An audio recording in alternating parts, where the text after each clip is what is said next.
अपघात प्रवणस्थळ म्हणून ओळखल्या जाणाऱ्या परतवाडा अंजनगाव मार्गावर आज सायंकाळी 7:30 वाजताच्या दरम्यान मोठा थरार बघायला मिळाला.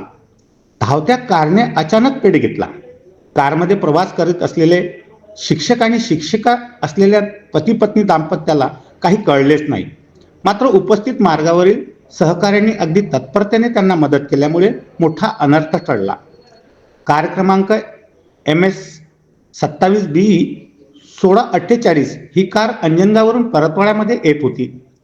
या कारमध्ये अंजनगाव तालुक्यातील विद्यालयात शिक्षक म्हणून कार्यरत असलेले गोपाल इंगोले तसेच त्यांच्या पत्नी या दवाखान्याच्या निमित्ताने परतवाडा शहरात एका रुग्णालयात येत होत्या. अशातच परतवाडा शहरानजीक असलेल्या शांती वाटिकेसमोर त्यांच्या कारने अचानक पेट घेतला. कारमध्ये प्रवास करीत असलेले दाम्पत्य खूप घाबरलेले होते, परंतु परिसरातील नागरिकांनी त्या कारला लागलेली आग विझवली आणि कारमध्ये असलेले शिक्षक दाम्पत्य यांना बाहेर काढले. हा मार्ग सातत्याने अपघात प्रवण स्थळ म्हणून ओळखला जात आहे. अशातच आजची ही घटना खूप धक्कादायक अशीच होती. पंकज साबूसह ललित कांबळे, विदर्भ न्यूज, अचलपूर.